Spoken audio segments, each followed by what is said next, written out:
Hello, everybody, and welcome to part two of the episode with Teddy. Teddy is a traveler, explorer, and mountaineer, and one of the world's experts on the Dyatlov Pass.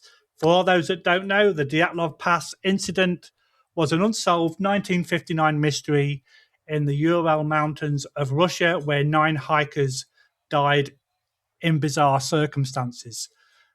In the first episode, Teddy was so full of information. I didn't like to interrupt. I know I like talking, but I think I've got somebody that equals my amount of talking.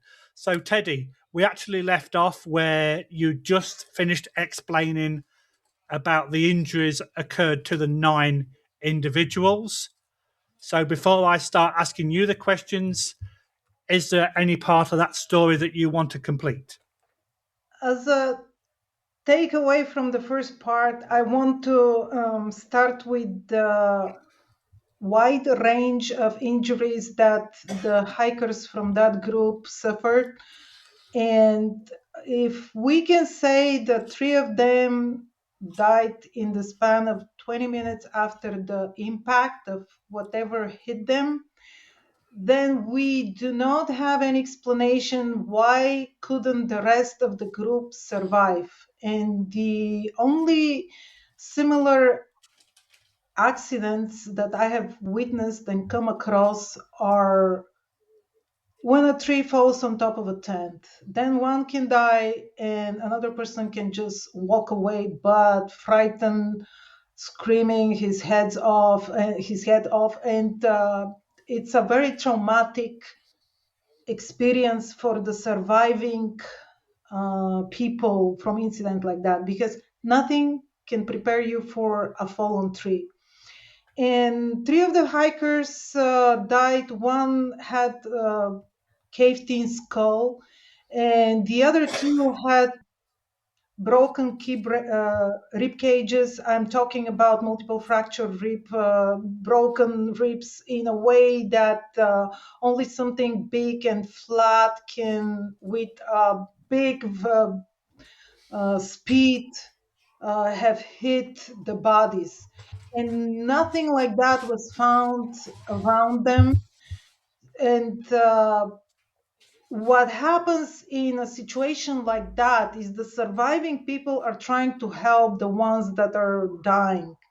And the fact that the tent was cut from inside could be explained with how they wanted to get out from under a fallen tree. And also, if you are under a fallen tree, nothing can pull you out of there. So, what I think is that after trying to help them and witnessing their agony, they were, and the only direction in which a help could come is the sky, because 300 kilometers into the wilderness of the northern Urals, there were a lot of aircrafts that were serving the geologists, the military, there was a lot of traffic there. There is one time when Igor Dyatlov, and that was in 58, when he was with the same tent and they were in the northern Urals, and they were trying to have a map of the route. And then one of the pilots that was working for the geologist there said, "What? You're going to redraw all this whole map that's on the wall? Come with me on my the flight, and you're gonna see from the sky where the taiga ends and where uh, starts just snow, and you won't have firewood, and where you can, just look from the up in the sky how the terrain is." So this is how often the aircrafts were flying. Well, the interesting part about that trek is that uh, Igor Dyatlov and another guy went on that flight and then went to the location where the pilot was going, and then the weather worsened and they were totally disconnected from the rest of the group. Anyway, so uh, this is how uh, this how it was. There was no other traffic in the area, but there were flights in the sky. And in my book, for the first time, with my co-author who died even before the book was published, unfortunately, and the book is in his memory, we found maps of airplanes that were flying for the geologist, for the survey from the air, for uranium on this particular month and year. And there, all the magnetic anomalies that the area is known for is something that at the time was considered to be a sign for that there is uranium there.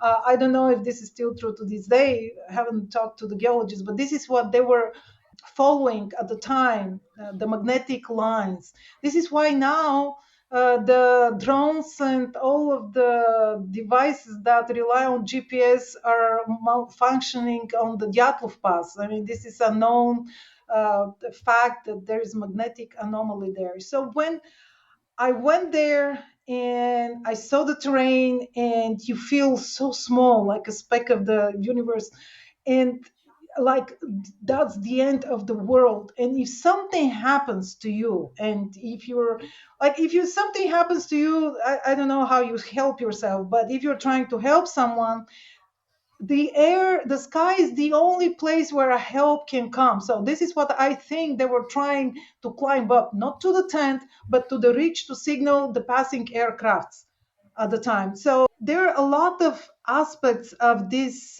incident that I believe you should first see, read, hear more information before you start adopting and liking some theories, because there's so much interesting information about this case. Don't start forming and adhering to a theory right away, because you're going to be limiting yourself of details, because after that you will be just not paying so much attention to any details that don't fit that theory. So this is not a way to approach this incident. Okay, so yeah, I know that you've appeared on Expedition Unknown with Josh Gates. I nearly called him Jeff then, but it's Josh Gates. And there's so many different theories about what happened. Some of them are a little bit more far fetched, like aliens or UFOs. But I know most recent, the most compelling theory is the slab avalanche. Now, you're a mountaineer. I don't know much about slab avalanches, but if it speaks for itself that it is a slab avalanche, surely if that came down the side where the tent was, surely that tent would be completely destroyed rather than stuff still stacked in it and the tent still semi-erect, so to speak. So what's your theory on that? That's not the weakest point of the slab avalanche theory, that the tent would be destroyed. First of all, that's not a recent theory, that's the first theory. The Okay. first theory that ever existed is the avalanche, because what can kill someone on the slope of a mountain during winter? I mean, it's a slab, it's an avalanche. They didn't call it slab then, they just call it an avalanche that didn't go further down. It's just Okay. some kind of a weird avalanche, right? And the wrong way to approach to disprove this theory is that avalanche cannot fall there. No, I mean, avalanche, who knows? Avalanches can fall anywhere. There are avalanches 1 kilometer to the left, 3 kilometers to the right. The Swiss researchers proved it with the model, the Disneyland, that avalanches can fall in the mountains, in the Ural. I mean, come on, avalanches can fall. Okay, but then if we can get into the particulars of this incident, let's say The terrain, they say there is something that can accumulate snow above the tent, and then when that thing breaks, and then that they dug up the snow cover, so they weaken the structure of the snow. And so they can bring, I mean, we can bring a lot of, don't get me wrong, I want to prove, I want this case to be solved. But when we're talking about something that happened to the tent, you have to follow the hikers down for 2 hours into the ravine where they died. So just saying that on top of the tent there was a snow slab, I'm for that, because that explains why they couldn't get from the exit, but they were afraid, so they cut up the tent. That explains it perfect. Then and it's, I mean, they came in the same year, the Swiss model that explained how an avalanche, snow slab avalanche, can happen there, and the prosecutors of Ekaterinburg, of Sverdlovsk, they went in 2019 to the Dyatlov Pass location, and then they made their measurements, comparing the photos from 59 and so on, and their conclusion was the same: snow slab. But then they tried to explain how the hikers died. So what they did, the prosecutors, they said that after cutting the tent, they distanced themselves from the tent, waiting for the avalanche to continue or something to happen.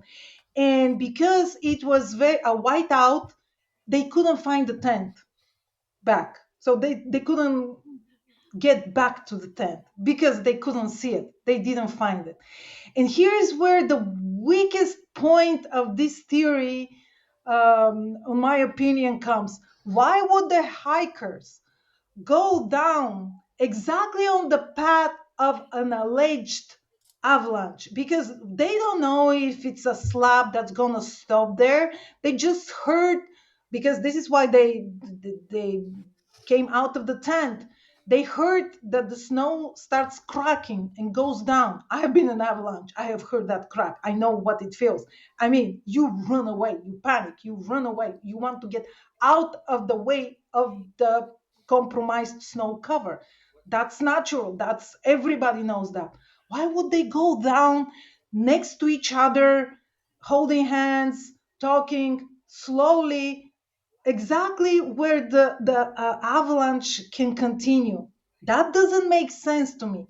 And I'm not even getting to the point, how is this snow slab hurting them in the way they were hurt? Because every theory that gets them out of the tent, for some reason, to me, the snow slab and the, mm, how to say, the process of how it fell, it's very interesting on its own, and it should be a scientific paper on its own, not related to the Dyatlov Pass, because it's a very weird snow slab phenomenon that can occur in places where you don't expect avalanches, period. Because that did not happen with the Dyatlov case, because we have photos of the tent, we have the whole area when it was photographed in 59. We have so many helicopters. There is no trace of any avalanche.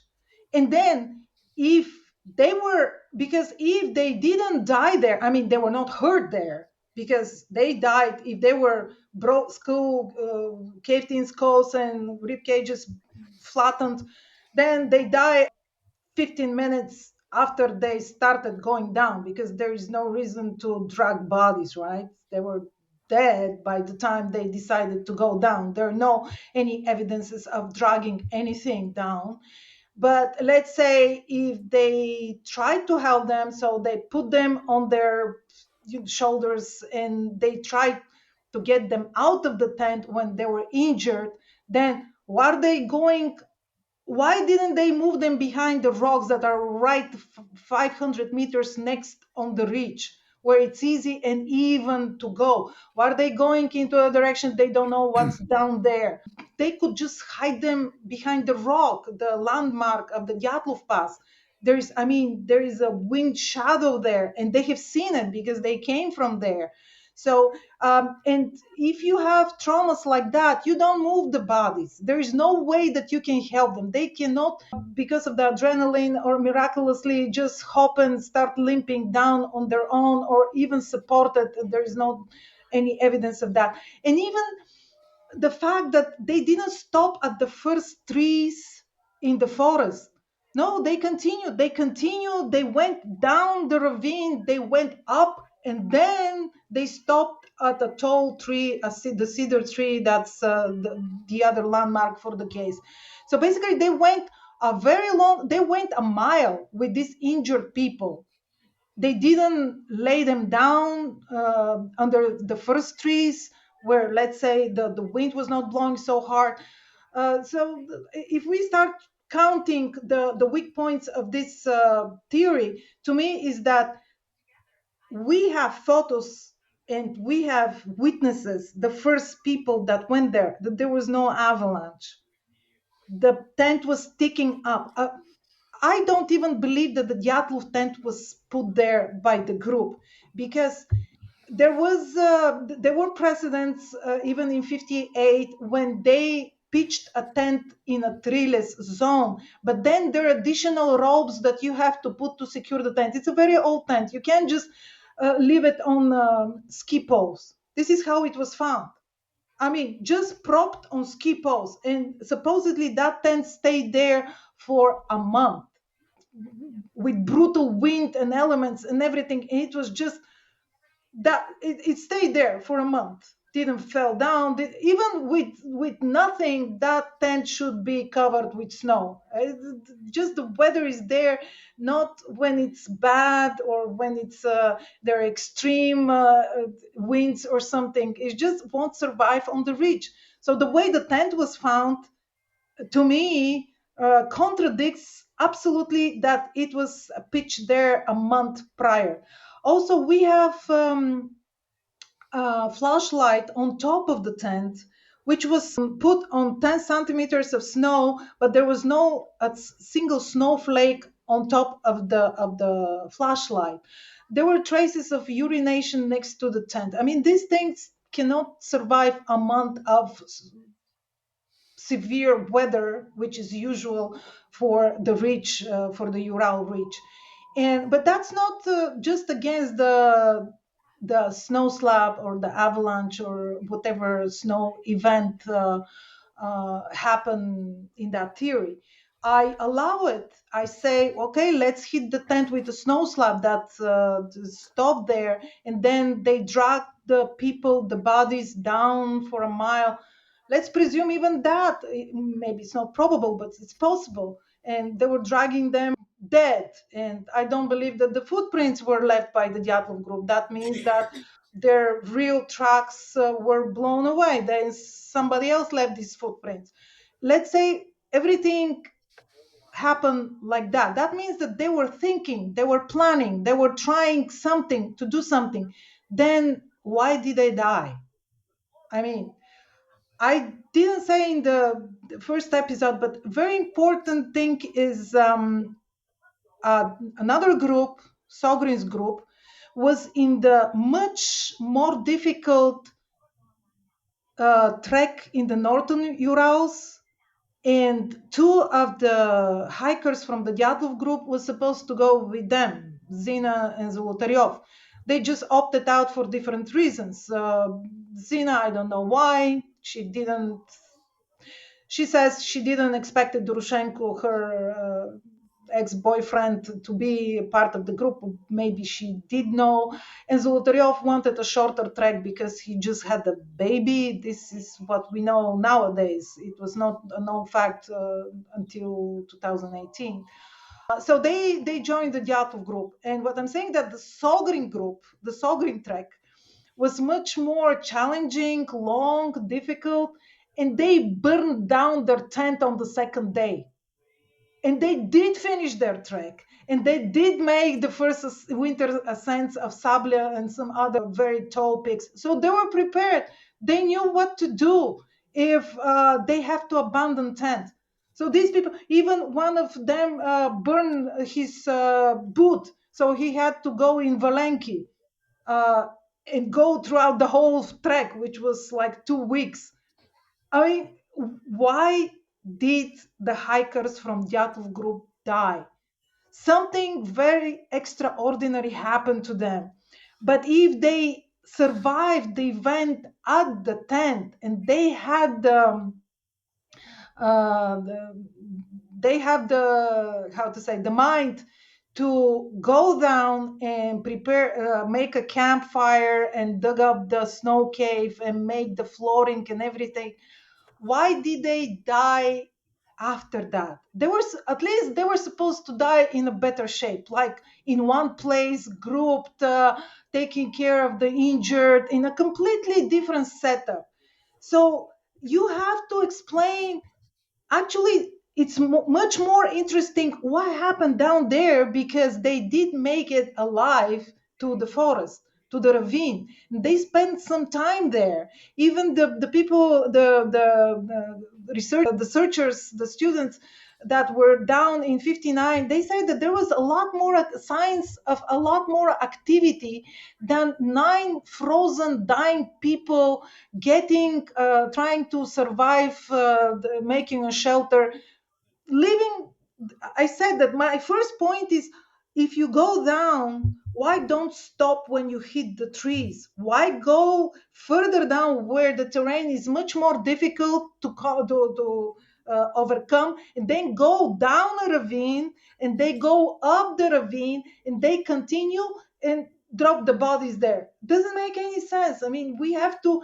I went there, and this is when I stopped rushing into conclusions, because it's one thing from the comfort of your home to try to not to visualize, but to put yourself in situation like that.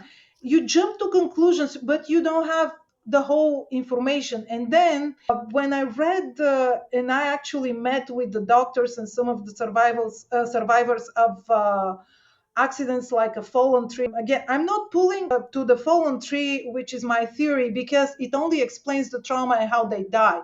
Because there is a whole second part of that theory: who would move bodies if they don't kill them? But that's my theory. If we have to go back to the avalanche theory, I am not jumping against, can an avalanche fall there or not.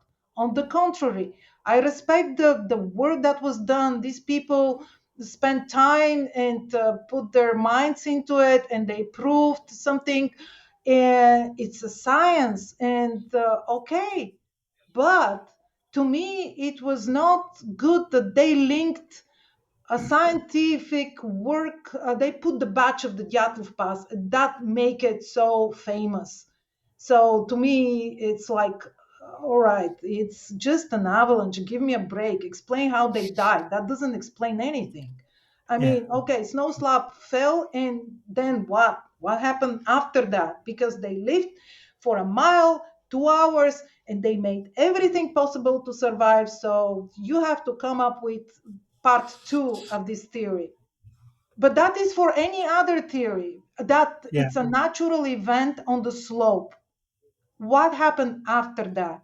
Okay, stampede of crazy reindeer went down, stepped on them, on top of them, and then what? They got up, they got their injured friends, they helped them down. Why did they get further than the first trees? I don't know. But why did they die? Why did they went all the way down, and then after a while they decided they need their things from the tent? That doesn't make any sense, because they didn't feed the fire for more than 30 minutes. Why? I mean, you made the fire, you have the matches, you have all this fire, fallen firewood. Why don't you have a fire? Is And then they took the clothes from the dying people. They the first died, and they clothed them and started ripping them off and wrapping them around their, because this is how they were found. The clothes that were taken from the bodies were not on anybody's in one piece. They were either found in the snow or wrapped around their legs or broken in pieces. Like, it's not like I'm taking your coat and putting it on me. And then we don't even know that the exchange of clothes is exactly as it is explained, because there are discrepancies and controversies in the case files, volume 1 and 2. And so we don't know who is wearing what, but we have to account for some chaos, some mismatch. So I'll leave it at that, because even now, the last episode in which I was also invited of the Russian Malachov episodes, Federal Channel 1, there was the big sensation. Well, we see here on the photo that Zolotaryov was there was a cap, like a leather cap next to the head, like right here. Then Askenazi, who is sitting next to me on the TV show, says, "No, they had nothing on their heads, and their hair, his hair was falling apart." Well, but he's the one who put Luda Dubinina in a hole, and then next day came all these people, and they were just photographing from the trees what's going on there. So he couldn't know. First of all, he saw the head of Thibault, not Zolotaryov. Then it was a mess of dead bodies under the snow in the creek. So he can account of who was wearing what. But we see a photo of the bodies right next to the river, not after they went to Moscow and back. I mean, not to Moscow, I'm kidding, to Ivdel. That there is a head right here. And then in the autopsy report, it says that he was wearing not one but two caps. How come? Is the big question. Why is he wearing hats when we see that it's not completely on his head? Really? Is that the most strange thing about this case? And then Ivanov, but why I'm saying all that? Ivanov says in his there is a scrap of paper, and he says Zolotaryov is wearing Luda's green cap.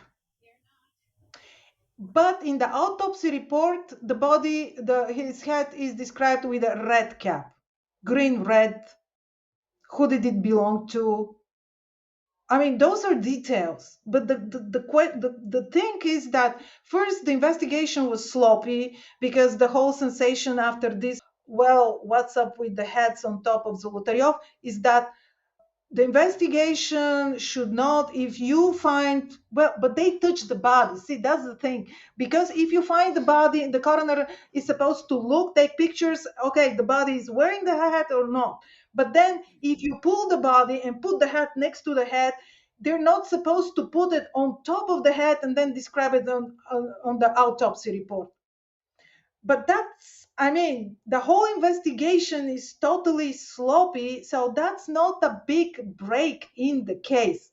Anyways, those are the details that I end up talking about every time when I start with the snow slab, because that's not even interesting. I mean, a snow slab is possible in the mountain, but doesn't explain anything in this case. It doesn't explain the injuries, doesn't explain how they get down, and especially why did they die, because it has nothing to do with the snow slab. Now, the prosecutors came up with another thing, on another layer. They came up with a second snow slab down in the river. Like, they were in the den, and then a piece of snow broke from the bank of the river and hit them. And this is how they died. The original investigation is talking about a grotto. It's like some kind of an air bubble under the snow, Yeah. and that it flattened, it just fell and fell on top of them, and it was crushing them. So which to me again doesn't explain why didn't they dug up the people from under the fallen snow. Where were they going? I mean, the same questions remain. So the snow slab, it is what it is, but it's not new. That's my bottom line. It's not new. Okay. It has been looked into. There are books. If you like it, go for it. Okay, so let's just go back to the victims again. So you mentioned that some of the victims were wearing parts of the clothes of the other people that died. I'm not an expert, but is it possible that if they tried to remove the clothes from the people that was already dead, is it possible that those clothes were so frozen to the body that that's why there was only partial parts of those clothes around the other people? Like they couldn't get it off because it was frozen to the body, so maybe they had to cut it off the person to so that then created parts of the other clothes. But they were frozen already on the bodies, so they broke it off, cut it off. The question is, why couldn't they get the whole Yeah, pants, yeah, but just a pant leg, something like that? Here is my answer. What I think doesn't matter. I'm not an expert. I have never taken clothes from a frozen body. If I agree or disagree with something, it doesn't count for nothing. I can tell you right now what I think is gonna happen to a frozen body if I try to get clothes from it, and I don't believe. But see, there the clothes that were exchanged were from two bodies that died at the same time because they were victims of the same blow. This is Tibu and Luda, and they were, one is with the caved in skull, the other one is with the flattened chest. So to me, it's like not even at the beginning we were looking at who wears whose clothes, like a chronological track of who died first, and it didn't make any sense. Then we started arguing actually how accurate is the exchange of clothes. But to get back, because I'm just borrowing time here to come up with an answer to your question, if you manage to get a piece of a frozen piece of cloth of a body, you won't be able to actually wrap it because it's still gonna be hard. frozen. Yeah.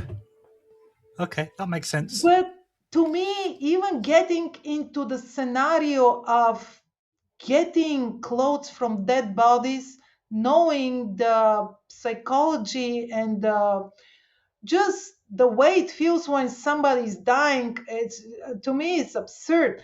There is even one body that was. They found unbuttoned jackets. They found gloves, somebody else's gloves in his pocket. I mean, you button up your jacket and put your gloves before you start ripping off the underpants of a dead hiker. To me, it doesn't make sense to take. I mean, Yeah. that part. Okay. And even with my grandiose theory, I cannot explain any details. Meaning, not that I cannot explain them, but I'm not insisting that this is how it happened. How would I know?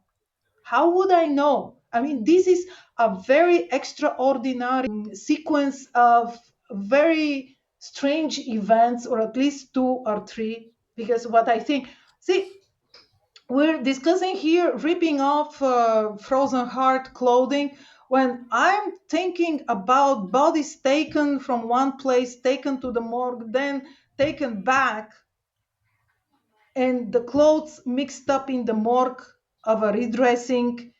And to me, a bigger question is why? Because it's possible to tear clothes, to put them, to do something with them. But the bigger question is because everybody agrees on one thing, they were positioned, like they didn't die exactly like that as they were found. So did they move each other I mean, like someone dies and then they put them behind the tree because they couldn't look at them anymore because they ripped off their pants. But on the other side of the tree is the fire. And why didn't they just warm up themselves on the fire? No, they went up and died trying to get on top towards the tent. There's so many questions about this. So ask me another one. I don't think I answered well on this one because I don't know.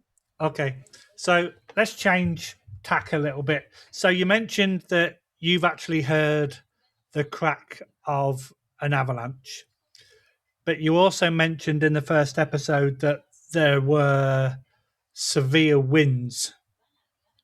Yeah, and that was an ideal location for the wind to be really severe. Would you still be able to hear the crack of the avalanche above the sound of the severe winds? That's a good question. Yes.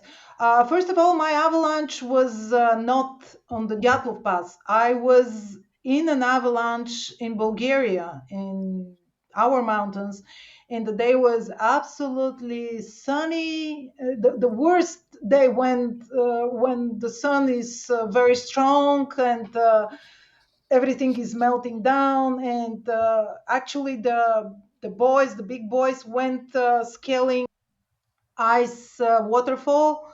They went scaling, and the children and the women and the weak people like me, we went just trailing into the forest. So above the forest, we were keeping all of the rules for avalanche, the prone terrain and weather, 20 meters between us, distance, and so on. So, but then at some point there was a very strong wind, but not the winds that we're talking in northern Ural. And one of my friends, she's like 40 kilos, and she felt like she's going to be blown away by the wind, and a very sunny day, right, but just strong wind. And she just she folded down, she crouched down, she said, I'm not continuing. And then my husband, he wasn't my husband, why did I marry him? He said, let's gather everybody here, come here, I'm on top of the ridge, so we're gonna decide which way we go down, because it's really dangerous to go the way we came. And we all gathered there like cherries, and we broke the avalanche. So it turned out that we're in a very big hole in the mountain. It's like a crevasse. I mean, it's like a, what do you call it? Well, it's a very big hollow place, Valley. and all of Yeah. the snow was covering it, and we just gathered, all of us, and it broke, and it was like, and we were all under the snow from like 3 meters. Big chunk of snow was rolling down, and I was in the dark, and I cursed like hell. And so it stopped right before falling into the void where we'll be all dead. So I was in the dark, I was covered, totally covered, and then someone did not get into the avalanche. So I know that the avalanche can go right in front of you and just passing in front of his toes. And he started digging us up. And that friend of mine who was 40 kilos with wet clothes, she said the moment when the avalanche started, I I was thinking, I mean, now I'm talking about myself. I was thinking, oh, I saw some trees over there, like fir trees. And I jumped in that direction, so maybe I can get caught into the fir trees and not being dragged by the avalanche. And she thought, I'm going to jump towards Teddy so they can find us together. When they look for us, they can find us together. And the snow stopped. We were dragged like 200 meters. The snow stopped, but I still heard the cracking, and I was in the dark. And so everybody ended up with their part of their heads above the snow, only me under the snow. And then they started shouting, hey, where is Teddy? Teddy's, I don't see her. And my friend started beating the snow. She's here, she's next to me. And I heard her, how I, these hits that she was pointing where I am started again the moving the snow. And I started shouting at her to stop doing that, and my leg was turned badly with the snowshoe. So they started digging me up, and then at some point they said, "Here." I'm saying, "My leg, my leg." I broke my leg, and they found the leg. They freed it up and said, "Here. That your leg is fine. It's not broken." And Alex said, "That's my leg." So anyway, so back to the wind. You have a point, but we don't really have evidence what was the wind. Yeah, you're right. If you're inside the tent, you won't hear the cracking of the snow. But the speculation is because some of them had the Valenki, that someone actually went out for I don't know what, and because they were not using the stove that night, it was found in his case, in its case wasn't used. So and they said, well, he went to pee.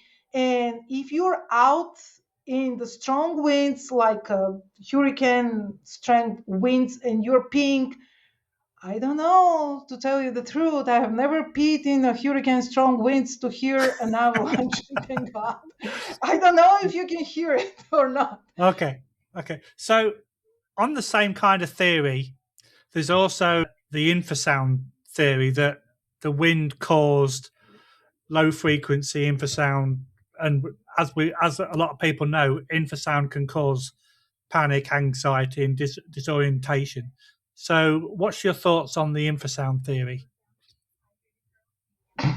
Well, the infrasound make them want to get out of that place. And let's say, I first of all, I haven't suffered infrasound discomfort in my life, so I don't know what it feels like.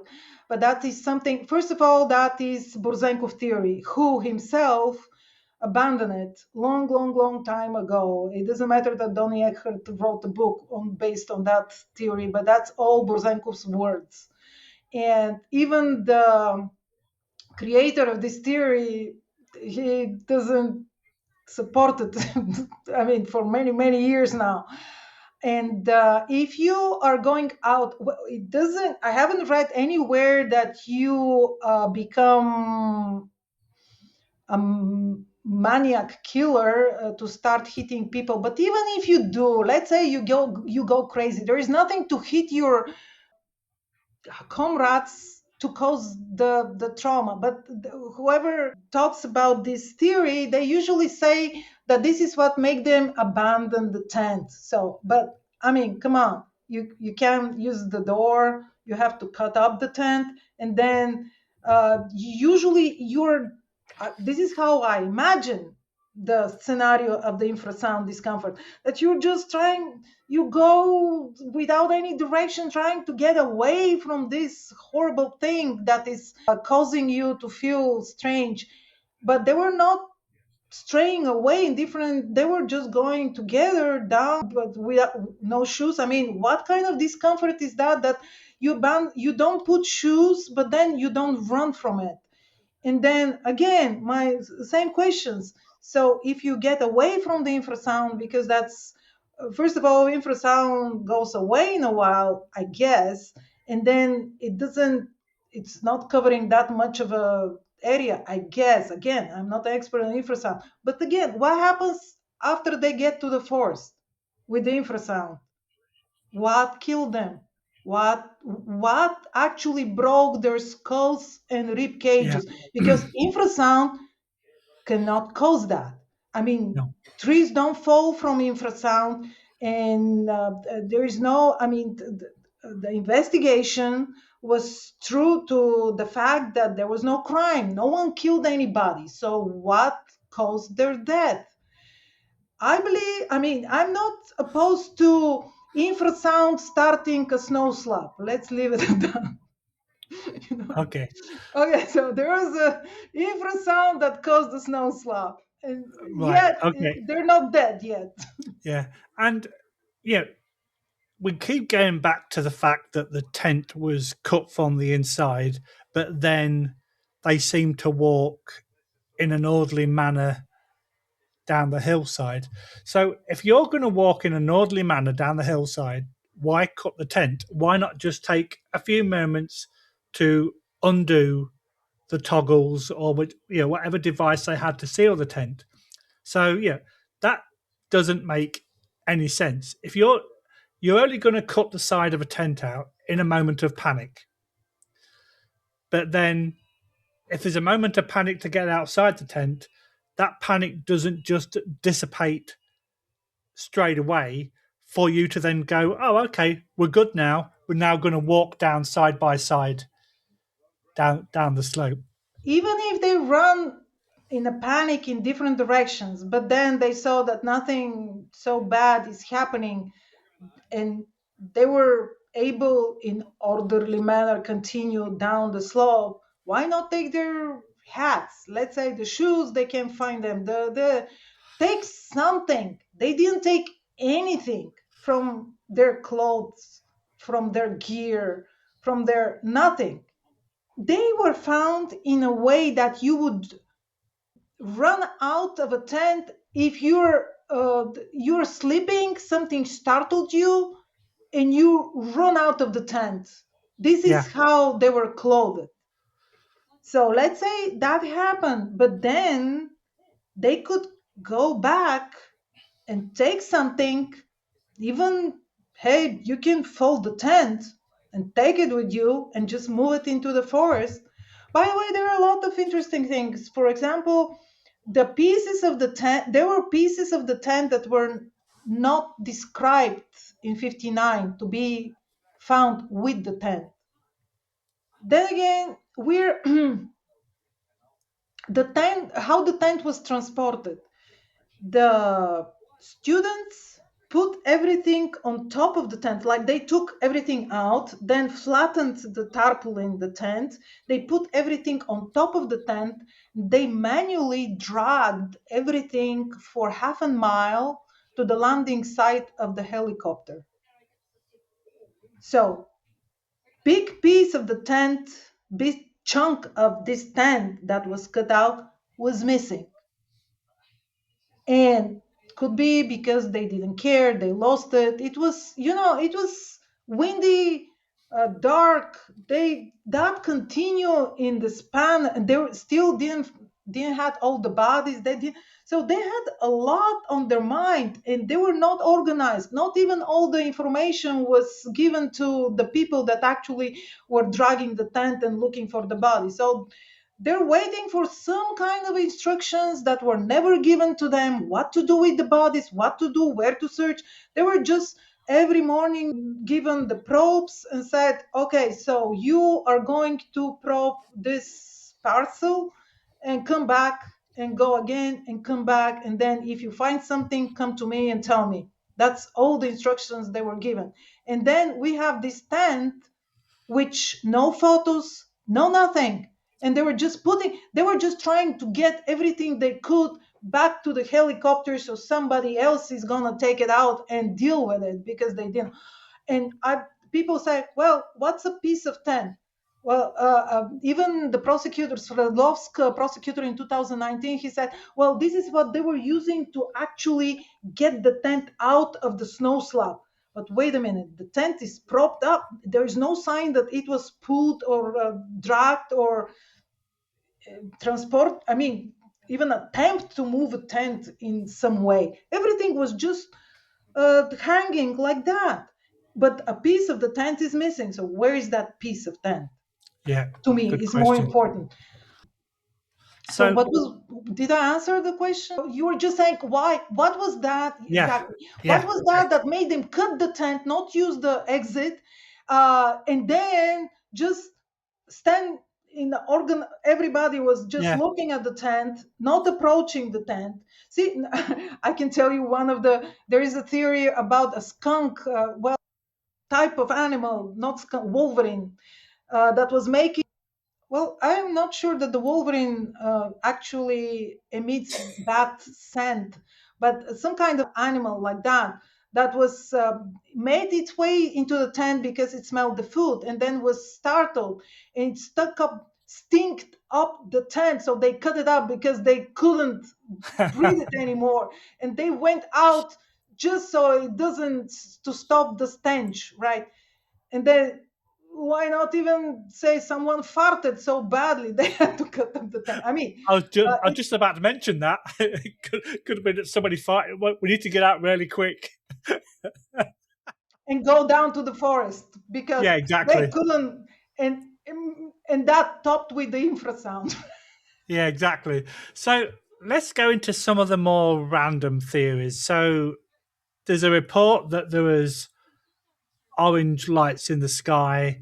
So maybe that could either be military testing, an explosion of some description, or let's go more random and go, yeah, aliens.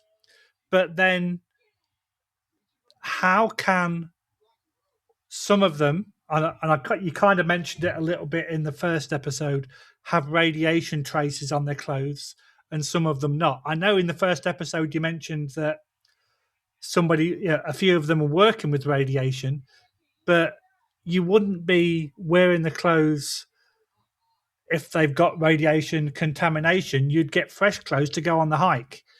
So, yeah, orange lights and radiation. I talked to someone that's expert on safety on nuclear things, plants and stuff, and she read everything, and her opinion is that the way that the studies, like the lab experiments, were in that time in 59, that there was not much of a discipline that was applied, even judging by the fact that there were no women nuclear physicist students. And the laboratory where they were doing experiments, we're talking about the Ural Polytechnic Institute, the nuclear physics department.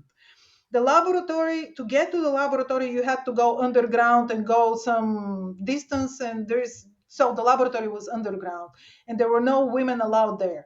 So this to me speaks that they were not sure if they're taking all the precautions needed, because the women need to be protected. And even if everything was in place, maybe the students were just not doing everything to protect from something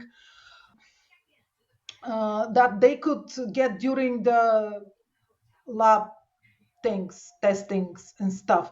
So she suggested, she offered this opinion that to her, that's not part of the Kishtim disaster or a leak from, because it was brutal. They were cleaning. I mean, a lot of precautions were taken after that, and everybody knew that they shouldn't get anything out. More likely, now, one of the girls, Zina, she was from a village that was right under the tail of the contamination after Kishtim. But again, they did clean up, and they should be more things contaminated if that were the case. So she said maybe their clothes were contaminated during the studies. And but the question was about the light events phenomenon in the skies. Now, reports were made for that time by people that live there, and they're used to all kind of a polar things, lights in the sky. So there was something different. There was something more to that. Even the fact that some of the clippings from the newspapers after that were taken down. I mean, these things were banned, and but the regime was trying not to make public anything that would cause some anxiety and feeling not happy because of the new social order and everything. Like they shouldn't feel insecurity that something in the sky may harm them and something may go. It's not known to the upper party what it is. So there were lights in the sky, that's a fact. even in the case files, there reports from the meteorology station that there were something objects that were moving in the sky, which obviously were UFOs that nobody knew what they were. So there were, of course, the easiest thing was to say that the military is doing something and this is going to end all the questions, because military was not responding to any questions. Is it safe? Of course it's safe. We're taking care of our people. So if they're military, then they couldn't get any further information or nothing. But there was officially radiogram asking by the searchers, because they were in the tent, someone went out, saw a flying object in the sky, everybody was scared, but they weren't scared. That's the point, that flying objects in some lights in the sky, they don't affect people like that. They don't even run away. They were just staring at it and nothing happens. Lights in the sky don't kill you, don't make you want to run away. You just are mesmerized by it and you keep looking at it and it disappears. No one felt sick, upset, threatened, but because they were looking for bodies, they sent a telegram asking, are there any experiments, anything, because we saw this in the sky. This is official radiogram in the case files. Should we be worried about something? Should we know about something? And this is what me and my co-author Igor Pavlov, we thought that maybe because there were so many light events in the sky, and because there was this competition with the United States about military testing, nuclear testing, development of bombs and stuff, that they were very on, how to say, uneasy about espionage, or that somebody might develop something that's unknown to the other party. And I believe that because of so many sightings of these light events, actually Lev Ivanov requested the radioactive analysis, because he thought that maybe there was something emitting from these lights that could cause death. And this is exactly what he talks about in the article that he published 30 years after the events. It's called Lights in the Sky or something like that. And it's about that his apology, especially to the families of Leo Dubinin and Zolotaryov, the ones that died with the bad traumas, broken rib cages, that he didn't finish the job. He didn't do enough to understand what happened. But the only bad thing, that's a normal article to write about. But because, according to his daughter, because he didn't believe that that's going to raise any interest back to the case, and because at the time UFOs were popular, he said in this article that he saw burned tops of trees, but very localized, and that he believes, that's in the article of the lead investigator 30 years after the events, that he strongly believes, and he asks people to take him seriously, that there were rays of extraterrestrial sources of energies that were targeting the hikers one by one, which to me speaks that in his mind, okay, guilt that he didn't do his job, or after simmering so many years into the talk, how did they die, why they didn't find out. Well, I think he starts talking again of what he believed at the time. But if my lead investigator starts looking for the cause of death into UFOs and extraterrestrial sources of energy, I would close the case too. Because this is what he was left like a lead. I mean, he wasn't looking anymore on the earth for cause of death. He was looking into the sky because there were so many sightings of lights in the sky. Kuryakov in 2019 said, okay, so he came up with a scientific paper about snow slap, and they actually fired him because when he came public with his conclusion of his investigation, it wasn't an official investigation, it was a review of the case file to review if there was any reason to reopen the case. So it wasn't reopened, it was just a review. But in this review, why it happened, that's internal information that I'm going to share with you. After the exhumation, the prosecutors receive a letter from a guy who is always looking for sensation and be in the spotlight. So he wrote a letter that Zolotaryov was not buried, there were bones scattered. They didn't do a proper job and respectful job and reburying him back. And that's the first time when Kuryakov actually heard about this case. And like us, he became obsessed.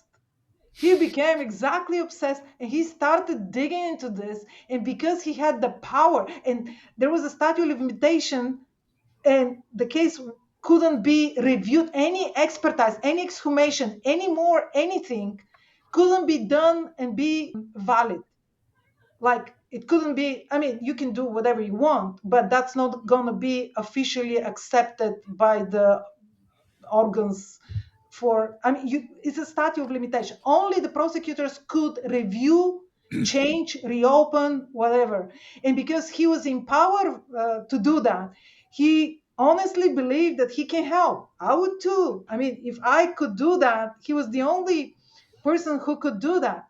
But from the very beginning, right from the start, he said when they announced that he's going to review the case, they said he's not going to look into criminal reasons, into crime reasons, like only natural. And they said he's going to look into hurricane strength winds, avalanche, and snow slap. I mean, the three things that. Uh, okay, so how he decided before going there, just from reading, he read the case files for a year after announcing that he's going on the pass, and he's gone. So what I'm getting at is that dug into the archives where we don't have access, and he had explanation for the lights in the sky. And he said that at that time they were testing some new types of meteorological balloons that were filled Right. with some gas that was glowing. I mean, can we believe him or not? This is what he came up as a answer to that, explanation to that. He said that he looked into this problem. He also looked into other cases at the time that had deaths and investigation, and whatever discrepancies are into the Dyatlov case, they were not usually sloppy, or they were common for the time. They found autopsy reports that are not signed, or bodies that were misplaced and were missing for 8 months. I mean, there were a lot of things going on like that. It wasn't that they did something extra to sabotage the Dyatlov case investigation. There wasn't anything against resolving. They just couldn't come up with any better explanation. Another thing, there is a thick book called Half-Life of the Dyatlov Group that is based on the theory that okay, he has some plants that are doing something, and if they explode, if something bad happens, the way to capture the poisonous gases that will emit in a case of catastrophe were to fill them into balloons, and they go up into the sky. I don't know where and how they dissipate. And then he combines this with the fact that the guy with the baby, the older guy, was on a mission He promised to test some new weapon thing. I don't remember what exactly, that's supposed to be launched into the sky. And unfortunately, he launched it. He punched one of these balloons without knowing it's there, that a catastrophe like that happened, that it is going. I mean, there's no documents about anything, any catastrophe like that happening. But again, you say Mm. government secret, and you can come up with anything because it's a secret. So Yeah. it actually broke the balloon. They inhaled, they were exposed to these gases, and it's called a half-life of the Dyatlov group because they knew about everything that happened, and they delayed the search with exactly the time that these elements get out of your system and they cannot be detected during the autopsy anymore. Three-part book like that. Okay. So if a normal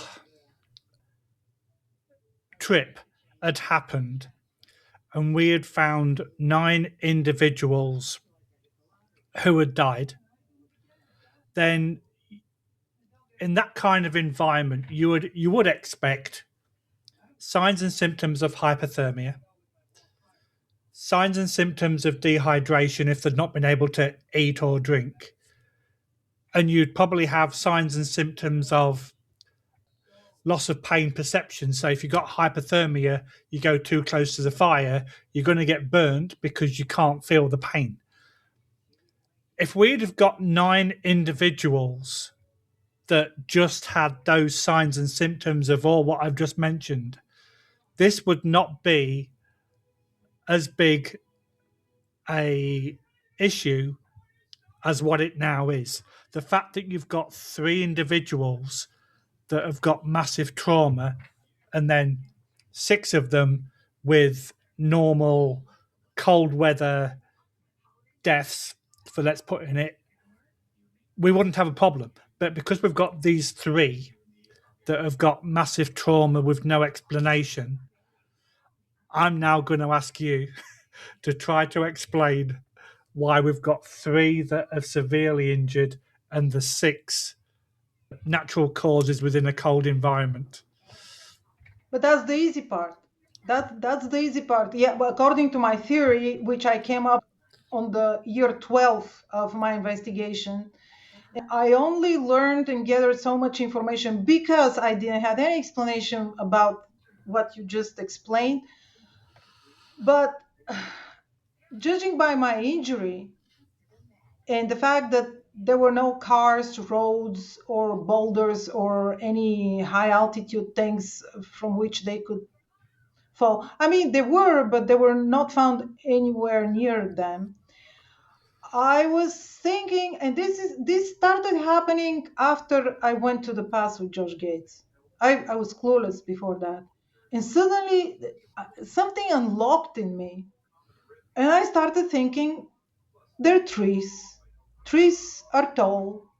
Trees fall down with tremendous kinetic energy or whatever energy is called, and trees can kill. This we know.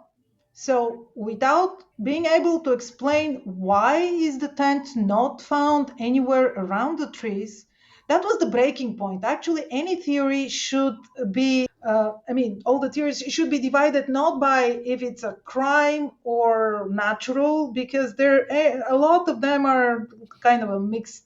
Uh, I mean, what is lights in the sky is what, natural crime, what? Because all of the lights in the sky testing and so on, we have to say, did that kill them or someone killed them after that because they witnessed a secret operation? So I didn't know if it's a secret operation because I can't believe anyone that is coming to clean the witnesses will leave them in state like that, because it's like, why kill 3 of them after 2 hours of them trying to get away from the tent? Anyway, so I stopped trying to explain the unexplainable, But I just started thinking tree. There is a tree. Okay, tree could cause that. Then it came to me that a tree is exactly actually shaping the skull, the caved in skull, and it's exactly if they were laying down in the tent, that's exactly how a tree with one blow causes all of the traumas, because otherwise you have to kill one of them or he falls. There are even theories that they were going to something very high, and one fell, like lemmings, or what were these animals that were going Yeah, and throwing yeah, themselves into the sea. So lemmings. one Yeah, fell down, the other one fell on top of it, the other one fell on top of the two, and then the rest saw that something is not quite right and went around it. So I mean, I will. To me, it sounds like this blow was one. Otherwise, had to be three different blows.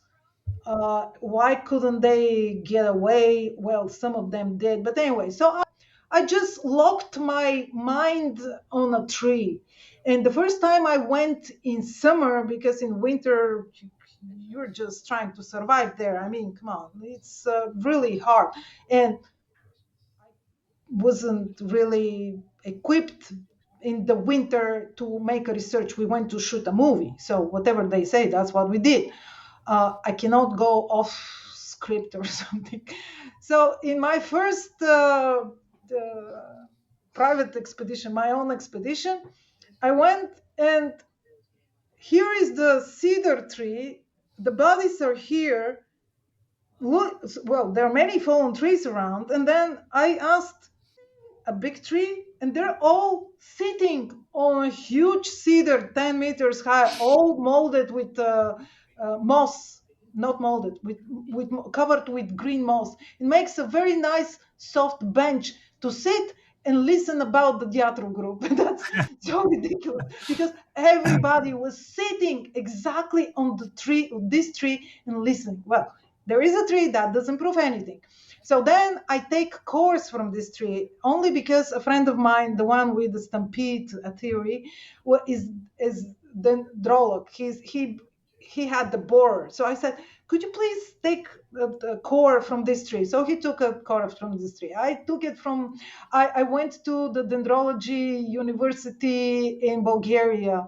I befriended the professor. Not befriended. I just asked him. I said, I'm doing this, and so he had pity on me, and I made his website. So he analyzed them, and he said, well, old trees are, I mean, fallen trees and that old are very tricky. So I don't see a bark. So whatever I can see, and it's a way to compare rings from other trees. And because of the database in Siberia, and I had the core from the living cedar. That guy, he sent it from Chibuksari to me. Well, there were still packages possible. The war was not on. So he sent me that core because no one is allowed to punch the live cedar.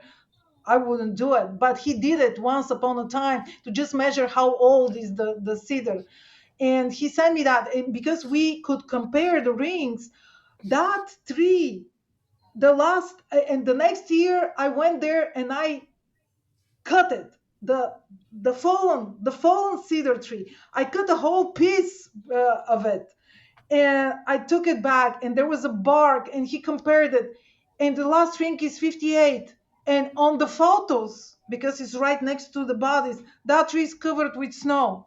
So I could prove that this tree fell January 59, which is absurd if you think about it. It's like I'm in the twilight zone here, and nobody can argue with that. It's a fact that that tree fell, but doesn't prove it fell on top of the Dyatlov group. But that same year, there was another guy that was going with a metal detector. There are actually two guys. The Lamer's metal detector didn't ring, but the professional metal detector rang, And I found a tin can, and that tin can, I took it to the National Museum. They cleaned it, and there was a stamp there. And then I learned all the standards in Russia about the tin cans, and I proved that it was manufactured in 58, and it contained something that only the group, not the researchers, could bring to the past. So I found one tin and one tree that was right there.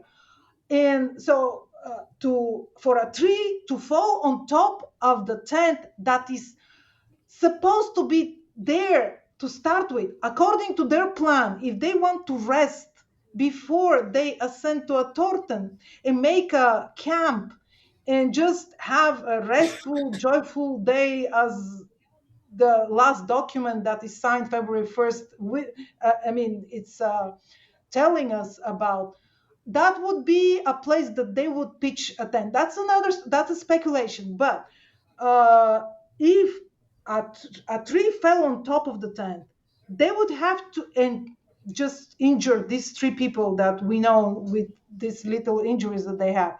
They would have to cut the tent to get out of it, and then they would. The thing is that if they were cold blooded and rational and under control, and it's like, okay, so we're in this situation now, one should keep post here in case someone survives, and the other should go up for help, and you go for water, and you keep the fire running. But that's not how one behaves when a tree falls on top of. Ask anyone that has been through this incident, because I did. I went to the morgue. I looked at the body of a woman that was killed by a tree, and then I talked to her husband who survived and who was out of his mind. I mean, you can help them.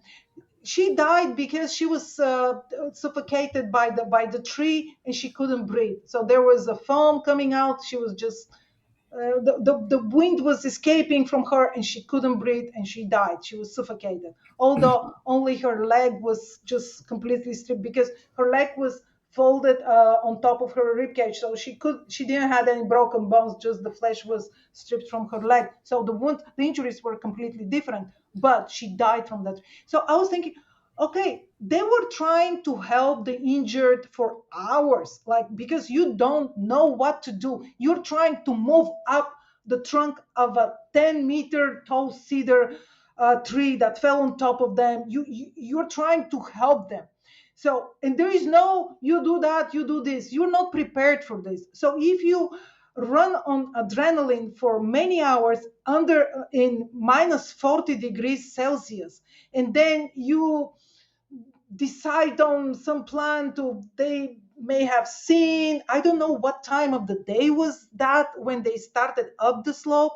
So explaining the injuries and why the rest didn't have any life threatening trauma, but they still died, and in the way that they were scattered around. I mean, I only believe that in their natural poses were found, in the poses that they died, were the ones that were trying to get up the slope to the tent. That I don't believe that the tent was there that night. Everybody else was, moved around. The two under the cedar tree, we know. The rest, everybody's talking how they hugged each other. No, they didn't hug each other. They were just dumped in a pile because they didn't have time to position them. And then they were dumped near, I think they just slowly were moved by the melting snow and the water, because they were found 20 meters below the den where they were supposedly be dumped on top. So it doesn't make any sense. Why are they 20 meters downstream? So what no other theory can explain is the tree about a tree fallen on top of the tent. Now, the interesting part is that I can actually dig in the ground and find something that can just lean towards the idea that the Dyatlov group was camping there. Just one thing can, that it's a smaller size, only in the stores, sold only in the stores. I went to the plant that manufactured this tin can. It was from Cream, and all of the searchers had their cans from the military reserves, which were different size, different expiration date, and they had condensed milk. They didn't have cream. Still, this is a true information, but it doesn't amount to the fact that Dyatlov group were camping in the forest and not where the tent was found. But the amazing fact is that without me knowing and starting all this investigation, I didn't know that the trees were preserved, so I can prove what. And that even because you have heard about telling the age of a tree because how many rings, but you Yeah. say this tree is 100-year old, but the fact that I can tell what year it died, I didn't know that I can do that.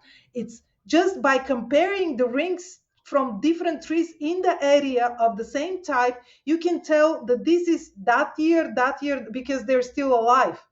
So you can tell which year is are the rings from the dead tree. Right. So, but this is a big but, because in my theory, okay, the tree fell down, killed the tree, the rest died from exhaustion, depression, hypothermia. They just uh, when the adrenaline left their bodies, they didn't have any desire to fight the cold and everything, because one of the girls died. One of the, well, the strongest one, Zoltaryov, with the most experience, the stranger that joined the group, and then was Thibault. I mean, they were all popular and beautiful, intelligent and strong, but very important the members of their group died, and they couldn't help them, and they were running on really on adrenaline. And even the fact that the ones that started going up the slope were with most clothes on them, I believe that they put as many clothes as they could had on them. They thought that that's gonna be enough, and maybe they saw a plane, maybe they think that they're going to be there if one goes flies over them. But this is my explanation of why they were crushed like that, what could cause these injuries, then why the rest were running until they just were so exhausted they couldn't run and fight anymore, and why was the tent cut from the inside. And I don't believe they died in these positions, but that's obvious to everybody. And then we come with everybody else cannot explain what happened after the avalanche or the UFO, the infrasound happened at the tent and they went down, right? They cannot explain what happened after that. I now have to explain how the tent moved from the. Who would move the tent if that was so unnatural of accident and no one was guilty intentionally, nothing, like we don't, I don't see, I don't blame anybody for this, because it's not that they cross any territory. Even the religious Mansi didn't have any oracles there or praying rocks or anything like that. There were other hikers in the surrounding ridges, mountains, whatever. Something like that had never happened. On the contrary, Mansi were trying to help them and to get something paid or alcohol or something in exchange. They were trying to comply and be good with the regime, because the regime was not touching them. They were the only people that could survive the harsh region. So they were in peace. They were in. Uh, of course, there were bad people, and there were accidents to even to the shaman. His son got drunk. They're all like to drink, so he shot somebody, and his father just took him to the police and he went to prison for that. It was involuntary manslaughter, whatever. So, and they all had hunting rifles, so things can happen. But to go to the extent for a religious killing, we the bodies would have never be found. I mean, come on, Mansi can hide the bodies the way you won't find them. And then this left alcohol, money, cameras, shoes, everything. I mean, if there was the Mansi and there was a fallen tree, come on, you take everything, leave them or move. I don't know, but it wasn't something that the way Mansi would do. Anyway, so my theory has to, if I'm going to ask for other theories to end up with how they died, I have to move the tent on the slope. So the fact that the bodies were brought to the morgue beginning of January, I think that they were found. That actually the bodies of the three hikers that start crawling up, they were visible from the air. I think they were spotted, and the ground group was sent to the location, and they actually found the tent, and they proceeded exactly as they should have. They took the bodies that they found, they brought them on a helicopter to the morgue, they folded the tent, and this is exactly where they found them with the sensational rescue operation that was coming from Moscow and Sverdlovsk. And there's so many things that don't make sense. One of them is the date on the cover of the case file, which is 6th of February, when they were not considered missing until the 20th of February. Why would anyone start asking questions from the 6th of February? They were dead, but only for a week, and no one was expecting them before the 20th. So why would anyone start asking questions? Because they were found, but they didn't know who they were. And there was another group that was starting from Burmantovo, and they were local. I mean, one of the students he was from Burmantovo, and his parent Pulunochne. I confused they were going through Burmantovo, but they started from Pulunochne. And this document of questioning someone was from Pulunochne, the head of the military, not military, but the police, the militia. He was questioned. No, he questioned Popov about the weather, about if they have seen someone at the beginning of February, and but in Pulunochne, Dyatlov group were never in Pulunochne. It was not on their plan. It was not on their route. There was nothing to connect Dyatlov group with Pulunochne. Why did this document was transferred into their folder? Because I believe the bodies were found before the official discovery, and they were thinking that this is the Shumkov's group. After the 6th, Shumkov came back, they were all alive, and they realized that this is not their group. And then they realized that there are more people. There is not just the 6 bodies. And the rest of the bodies, they may have been found, they may not have been transported to the morgue yet. And my scenario is that the fear that someone had to be culpable for this incident where the kids of the peoples die, and everybody's looking for someone to blame, for actually to blame it on something. It can be the nature itself.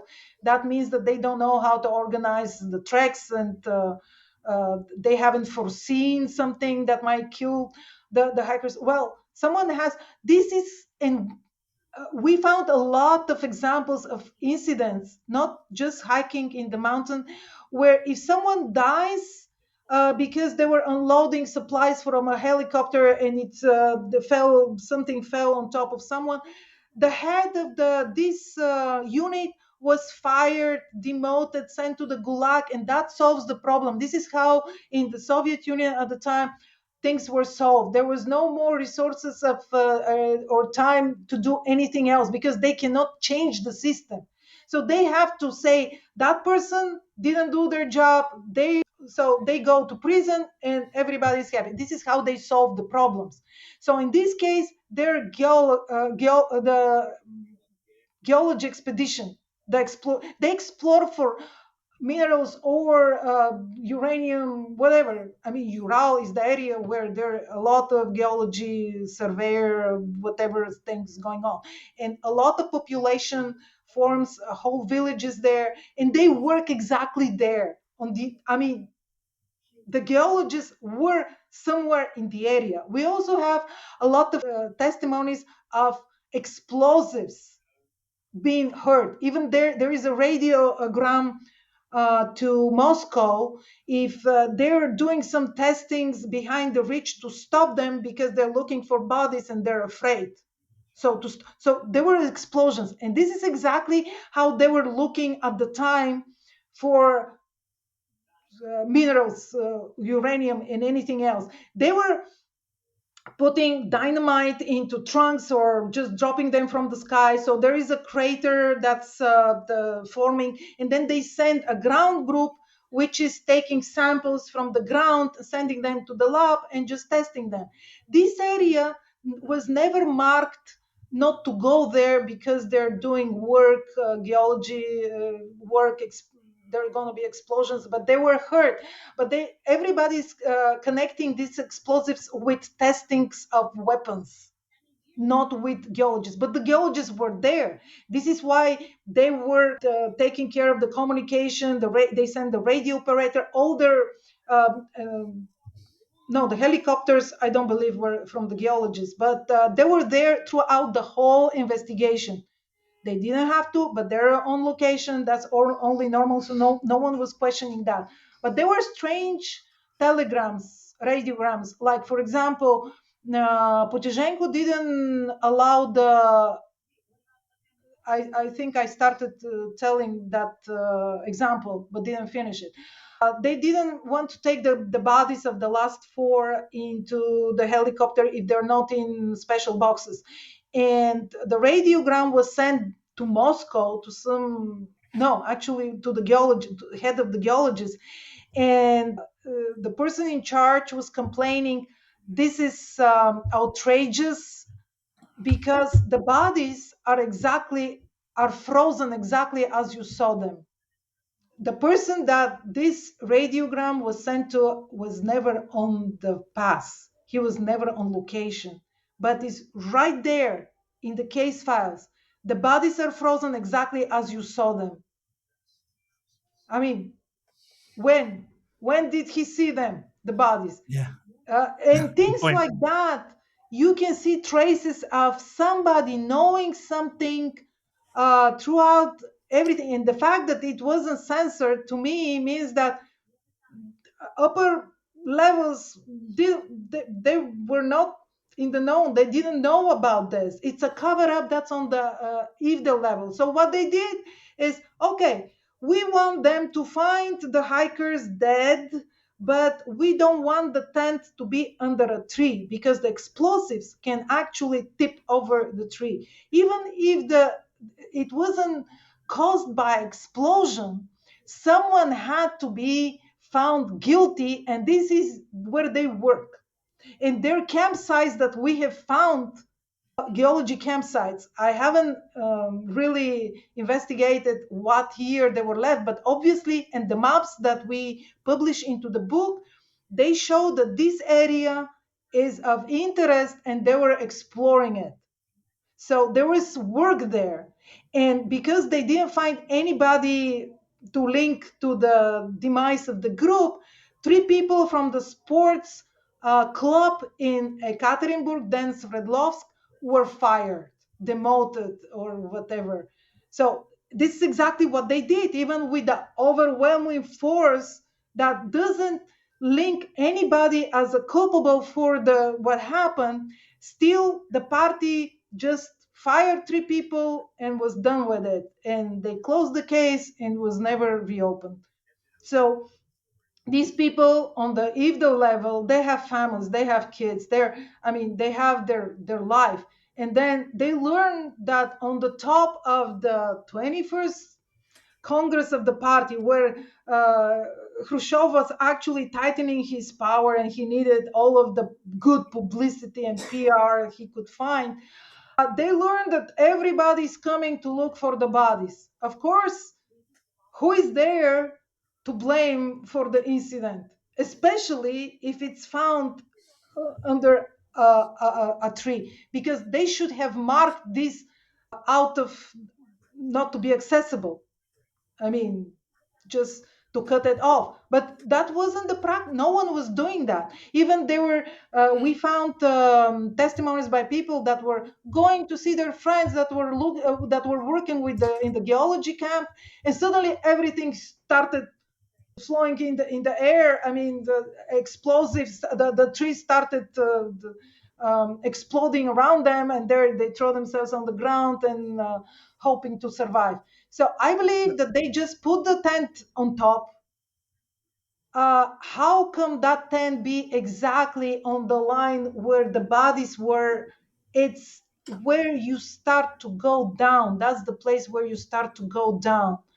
And I believe that all the signs show that it was put not more than 2 or 3 days before it was found, and that these footprints that we see and we believe are left from the hikers after they cut open their tent and they went down in the ravine, I think those are from the people that put the tent there.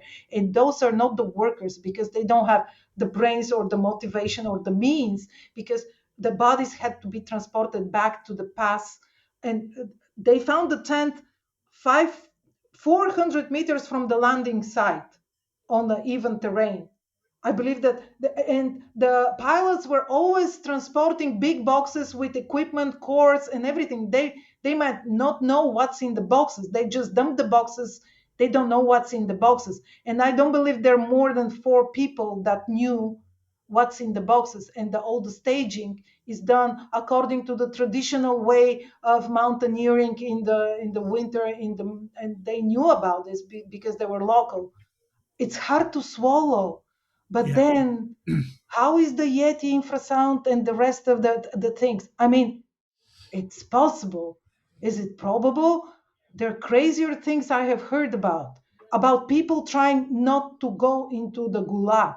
And because it's so absurd to move bodies if you're not you haven't killed them, that's why it's so hard. Everybody that believes that someone knew or helped them die or did something to them is going through these extraordinary loops to link them into some conspiracy that they were intentionally killed.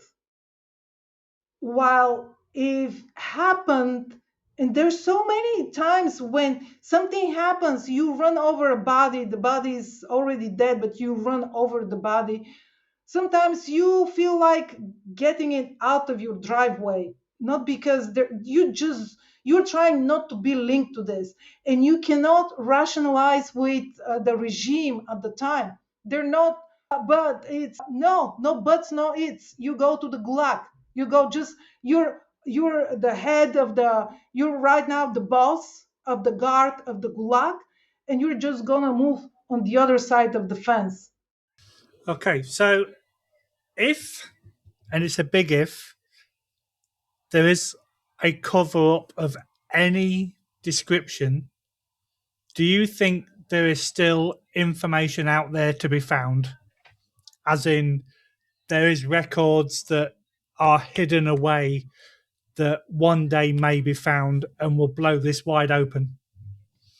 I strongly believe that there are three revenues that new information may surface.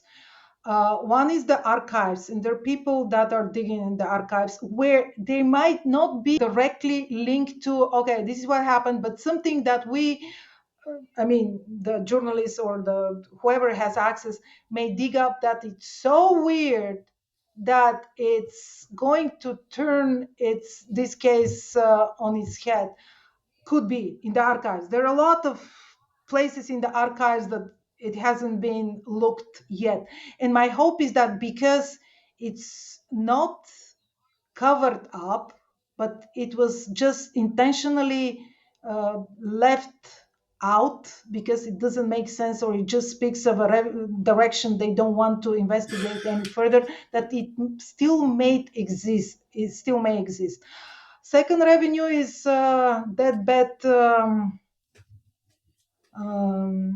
confessions. I mean, people are still with their minds. I would, even if you're, I mean, I know that if you have kids and family, there are gonna be really consequences if you say something like that. But still, someone may want to get it off his chest before they die. And the third revenue is something I may go after. I mean, I'm doing it. The ground. There is still things in the ground. I know that no matter what I found, by the way, everybody agrees with the tree, and I gave them now their ending of everybody's theory. Like they went down and the tree fell on top of them. That's it. I mean, the tree is now killing them down in the ravine. So, so no one is arguing with could a tree be the cause to kill them because it explains the trauma. But I think that with very proper metal detectors is really hard. It's very grown, overgrown the whole territory there. I mean they're, what do you call them? Oh my God, I forgot the name of the grass that is growing there. It's tall, very tall. So you have to actually trample everything before you can go with any metal detector. And it's a vast territory, even for to trying to find where a tent might have been pitched, hung, because their tent is not standalone. It has to be tied to two trees. So this is what I'm going after, what's in the ground, and many others do. And the fact that they haven't found anything, I mean, they find a lot of things left by the rescuers, things in the river, the knives that might be from 59. They find a lot of things, but uh, garbage left from a campsite, that would be really sensational. And I believe that the things that they were using back then, they still could be found. And I found one. It was 30 centimeters in the ground. And if we find something that cannot be argued that they wouldn't take with them, it wasn't on the bodies. I mean, you it something related exactly to a camping, that'd be a good start to actually even not proving but trying to see the case from another chronologically standpoint, that it actually started from the ravine and the tent was never on the slope. It's If the question is, could this case be solved? Never. I don't believe we're going to agree on a single version ever. Court, they can just, the evidence cannot be accepted in court. But new information, I believe your question was, could be there crucial bits of information that there's still not we don't know about it, that could shed a completely different, to break the case, but in our investigative, like sleuthing type of circles, yes, there is. That's why people kept going. We're not just digesting all the information. It's good to have it in its purest shape and form, like the sources, the scans, and everything. So we're basing our every time when someone is asking, well, what's his name, where they were found, well, you can look in this source. You don't say, you don't answer on top of your head, I believe, I read, I saw, I no. You always have to look into the sources, because we don't need the residue of the legends. That's not needed. It's a lot chaos in the facts, and we have to always go to the sources, because something is gonna come more, and we have to find that hole where that piece is gonna fit. I That makes strongly sense. believe that there is still a chance that we're gonna that we're gonna find this missing piece of the puzzle that's gonna tie it all. That would be really cool if it did. So I've got one final question for you. I know on the Expedition Unknown episode with Josh that you said that this was your first time of visiting the pass. How, after what you'd been doing already, how did that impact your life after the visit? That visit was the pinnacle of my life. People, my friends said, don't say that. I mean, that's gonna be one pathetic, miserable life if that's the pinnacle. But it is. I mean, it's very personal. It's not the fact that it's very personal experience, because everybody has, like, for the travelers, you have to go to India, you have to go to, for the mountaineers, you have to go to Everest. Well, for my type of, I don't know, creatures and species, everybody feels different on the Dyatlov Pass. And I had my personal experience, and my life after that was completely transformed. Is I can talk a lot about that, but it was a turning point. I don't believe Josh Gates knows the full extent of he changed my life. I mean, he knows that I was very happy. He knows that I was very sad when we parted. By the way, my mom died while I was there, which I didn't Oh, know. I didn't know. sorry. Sorry to hear. But strange things happen every time I go there, which are very personal. Like, every time I get lost. First of all, the first time I met with a bear, I survived. The second time, and every time I have to go on top of the dead mountain to find my way back to the camp.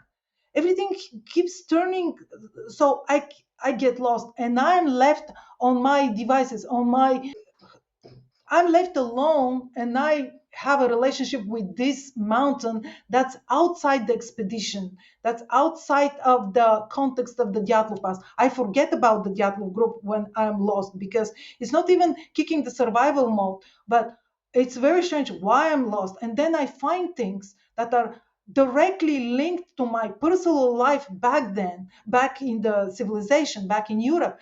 And then the whole time I find my closest friends. I learn things about myself there. And it's not that I cannot live without going on expedition. I'm not saying I have to go there to feel whole, although I have said that. It's just, it changed me. It's, I have never felt like part of something big. And that's not the Dyatlov Pass, but the universe. It's like, this is how I feel since I go there. And the more I go, the bigger the universe gets, and the more integrated I am. Like, my personal pains and ambitions and ego and everything are really not important. In the beginning, Dyatlov Pass, I'm going, I'm the one. No, it doesn't matter, because what we do is so small part of us. Big, some mystery. It may get resolved or not, but I'm learning the language, history, biology, dendrology, metal detector. I'm keeping in shape. I'm talking to people like you. It just keeps me in a completely different infrastructure than if I didn't have Dyatlov Pass.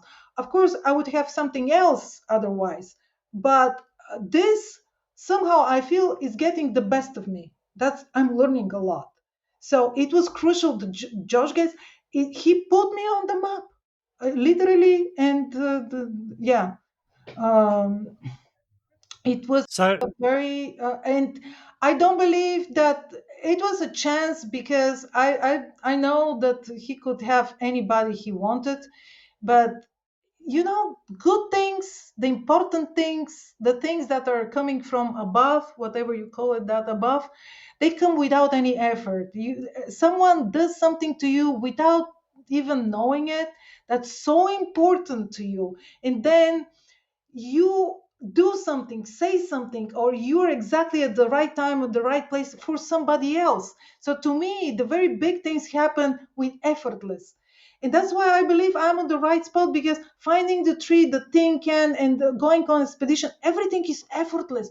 When I was saying, how can I go in winter? How can I get to the Dyatlov Pass? I don't have the equipment. I don't know anybody there. Logistic. I have been to Russia. What do I do? And then ring the team of Discovery Channel. They want to go to the past as an expert. Oh my goodness. I mean, you tell me, how is that not important or a miracle? oh yeah, oh yeah, So and you I'm never get, so grateful. yeah, and you're not going to say no to that kind of invite, are you? What do you think? Never. Yeah. So, are you planning to go back anytime soon? It's already done. I mean, we have set the dates and everything. We're talking equipment now. I couldn't go for the anniversary because I'm not a skier, and my support team, because I have friends, I'm going with people. I don't go all taken care with the snowmobile and everything. I tried that, but I am not doing it again. Well, I'm not going to say no to forever, but I'm not going during the winter because I'm not a skier. I don't ski, so I won't be able to carry my backpack and if I can ski. But I go since George Gates, I go every summer and I mean, I know the people that I am going with. And actually, they put me as a talisman. I'm the leader of that expedition. So it's not I'm joining some expedition. It's my expedition. On my forum, I already know who is going, it's everything. We're organized. Well, actually, at the end of the previous expedition, we make plans for the next year, and the year goes like that. Phew! Yeah. Would, It's would you Dyatlov like Pass again. would you July. like We're someone going would you July. like someone to come and help you carry your bags?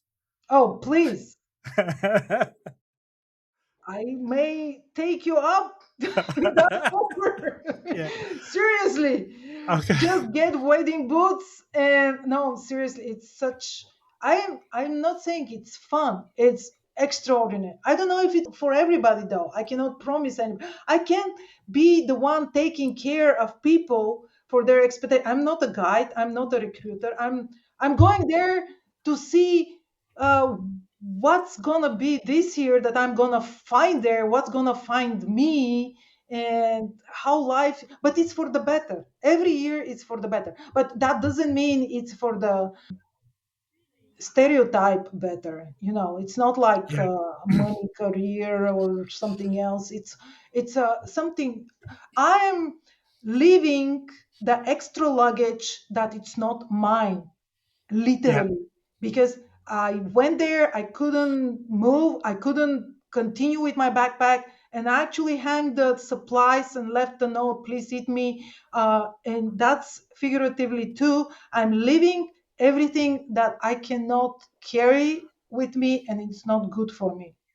Sure, that makes sense. So, apart from going back next July and apart from the anniversary in February, what's next on your agenda? In what context? So, I'm what? I'm I'm living in the Alps with my husband, and we're going hiking the whole time. He's not into the Dyatlov Pass. He's absolutely not interested in that, which is good. Otherwise, I don't know. Have you had this experience? If I come across someone who is exactly like me, I mean, I don't mean gender wise and the looks, but if I'm paired with somebody like me, like on an abandoned island, I will kill them. I would not stand them.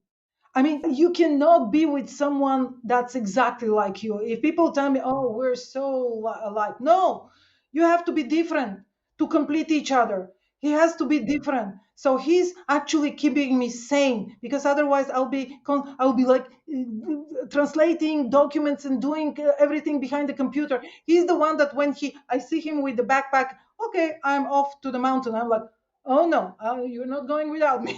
You're not going. And Cool. also, I never learned to tell the directions I'm the sad girl that looks like when the birds fly away to the left because I can say which is south or north. I can't go by myself. I need someone, a support. I need someone to go with, but I don't. In general, I don't like people. So it's very Okay. hard to find, to have it all, to be left alone when you need it, and to have to go with someone when you need it. I'm going every year to the States because I used to live there and I still have my friends, my place, my business. So I'm usually going, dividing my time to Bulgaria, Austria, and Las Vegas, so I don't pay taxes anywhere. No, I'm kidding, but something like that. So no one knows where I am, but I go to places where I have people that I want to be with. Adventures, very very important. So after the anniversary, I'm gonna basically, when God loves when you make plans. I never do that because I'm left disappointed. I just have to show up in my life. I just have to be there. Adventure finds me every time. A lot of good things. I meet people, think like someone wants to do something to get somewhere. I am trying to keep my time open so I can do all the things that are coming towards me. Otherwise, if you have plans, you're like locked, and someone tells, "Oh, I'm going that time to do this and that," and I have plans for something else. So why do the plans if a lot of things happen that you want to be part of? So that's That how makes sense. I'm living. I'm the happiest when I don't have any plans for anything. One That makes expedition per perfect year sense. is enough for me. That makes perfect sense. Teddy, it's been an absolute pleasure talking to you. These multiple hours, let's just say that, have flown by, and I've loved hearing all your theories and all your stories. Like I say, thank you very much for spending some time with me this afternoon on your evening now. And I thank you very much. And I will definitely let you know when this is being released so you can share it. But I say it's been an absolute pleasure and I can't thank you enough. Pleasure Thank you. all around, and thank you again, and happy holidays to everybody. Happy holidays to you too. Take care. Bye bye. Bye.